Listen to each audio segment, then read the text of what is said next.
जय हिंद दोस्तों, आप लोग का फिर से स्वागत है हमारे इलेक्ट्रिकल क्लास में। पहले हम लोग स्टार्ट किए थे बेसिक इलेक्ट्रिसिटी, जिसमें हमने आपको बताया था इलेक्ट्रिसिटी क्या है, उसके प्रकार क्या है, चार्ज क्या है, उसके प्रकार क्या है, इलेक्ट्रिसिटी का प्रभाव बताए थे। आज हम लोग पढ़ेंगे मटेरियल और उसके टाइप्स ऑफ मटेरियल। देखिए, विद्युत को समझने के लिए पदार्थ की संरचना को समझना बहुत जरूरी है। तो चलिए स्टार्ट करते हैं। मटेरियल मटेरियल मीन्स होता है पदार्थ। पदार्थ किसको कहते हैं? तो आसान भाषा में समझे, जिससे कोई वस्तु बनाई जाती है, जो स्थान को घेरती है, जिसमें भार होता है, वह पदार्थ कहलाता है।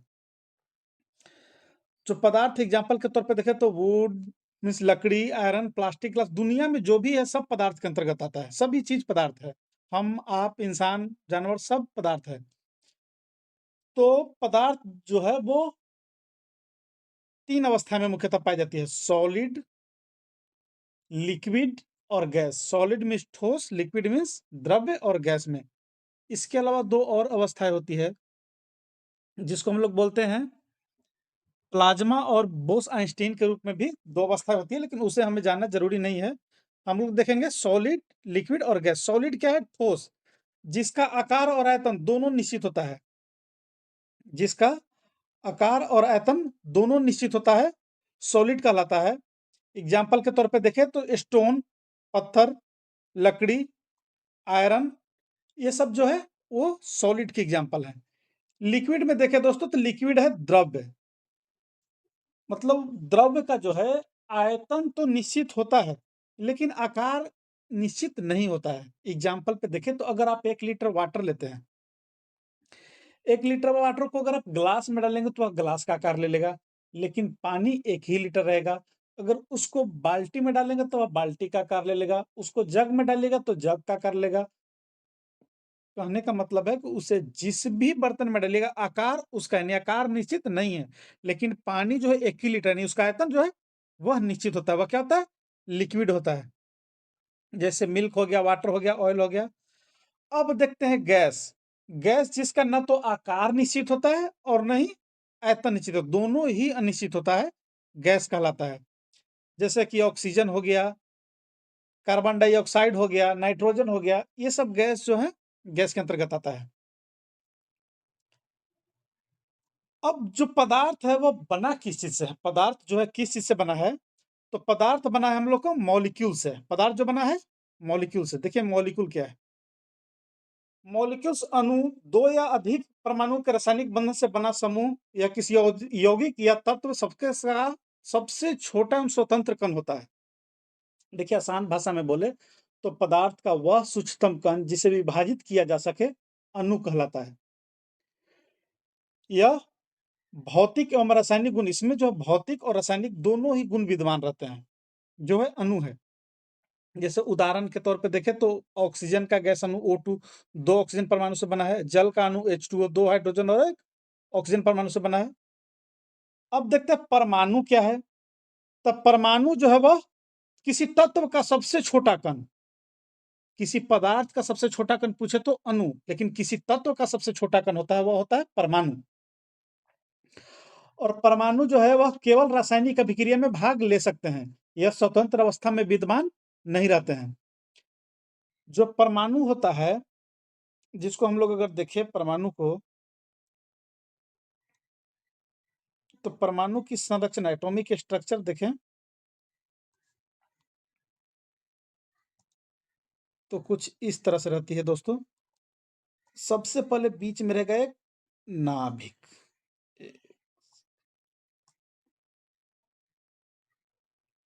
जिसमें पाया जाता है प्रोटॉन और न्यूट्रॉन, और इसके चारों तरफ रहता है ऑर्बिट। ऑर्बिट रहता है, इसके चारों तरफ ऑर्बिट रहता है, और इसी ऑर्बिट में पाया जाता है इलेक्ट्रॉन। इसी ऑर्बिट में पाया जाता है दोस्तों इलेक्ट्रॉन। तो ये जो बीच वाला भाग है इसको बोलते हैं न्यूक्लियस, यानी कि नाभिक। इसको बोलेंगे न्यूक्लियस, नाभिक। ये जो है ऑर्बिट है। नाभिक में पाया जाता है प्रोटॉन और न्यूट्रॉन, और जो ऑर्बिट में पाया जाता है वह पाया जाता है इलेक्ट्रॉन। प्रोटॉन क्या है? तो प्रोटॉन एक धनावेशित, पॉजिटिव चार्ज आवेशित कण है। न्यूट्रॉन न्यूट्रॉन में समझिएगा न्यूट्रल, इस पे कोई आवेश नहीं है। न्यूट्रॉन क्या होता है? न्यूट्रल होता है, इस पे कोई भी आवेश नहीं होता है। और इलेक्ट्रॉन ऋणावेशित कण, जिस पे निगेटिव चार्ज होता है, वो न्यूट्रॉन कहलाता है।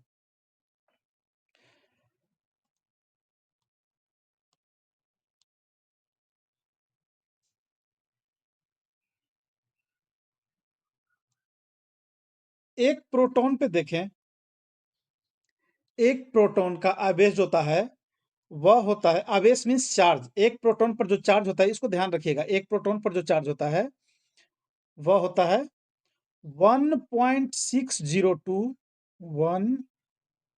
इसको नोट कर लीजिएगा दोस्तों, 602 इंटू 10⁻⁻19 कूलम। यहाँ पर जो चार्ज है वो पॉजिटिव है, ये है, जब जिस कोई नहीं चिन्हे तो ये पॉजिटिव चार्ज है। 1.602 इंटू 10⁻⁻19 कूलम। न्यूट्रॉन पे चार्ज का मान होता है 0, न्यूट्रल, इस पे कोई भी चार्ज नहीं रहेगा। इलेक्ट्रॉन पर भी सेम रहेगा, लेकिन यहाँ पे होगा -1.602 इंटू 10⁻⁻19 कूलम। 10⁻⁻19 कूलम, ध्यान रखिएगा, इसे नोट कर लीजिएगा। जो प्रोटॉन है, एक चीज और क्वेश्चन आ सकता है, आप लोग देख लीजिएगा, जो प्रोटॉन है वह इलेक्ट्रॉन के तुलना में 1846 गुना ज्यादा वजन होता है। जो प्रोटॉन है वह इलेक्ट्रॉन के तुलना में 1840 गुना ज्यादा वेट भार होता है। और अगर इलेक्ट्रॉन पूछे तो इलेक्ट्रॉन पे बोलेंगे 1/1840 गुना ज्यादा भारी होता है। इसको आप लोग ध्यान रखिएगा। अगर इसका वेट आप जानना चाहेंगे तो वेट भी आप लोग को बता देते हैं। इलेक्ट्रॉन का जो वेट होता है,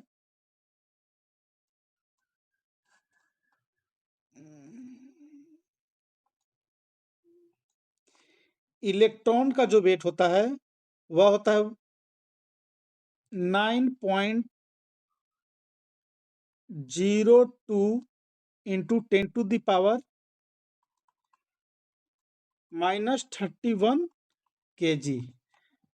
और जो प्रोटॉन का वेट होता है वह होता है 1.673 इंटू 10⁻⁻27 kg।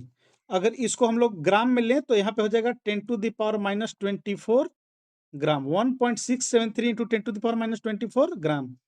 और सेम यहाँ पे आ जाएगा 28, 9.02 इंटू 10⁻⁻28 ग्राम। इसको ध्यान रखिएगा। अब न्यूट्रॉन का जो भार होता है वह होता है 1 इसे वेट बता रहे हैं, भार 1.676 इंटू 10⁻⁻27 kg और -24 ग्राम। ये इलेक्ट्रॉन, प्रोटॉन और न्यूट्रॉन का भार होता है। अब जो परमाणु संरचना है, अभी जो परमाणु संरचना बताए थे, इसमें मेनली 4 ऑर्बिट विद्यमान रहते हैं।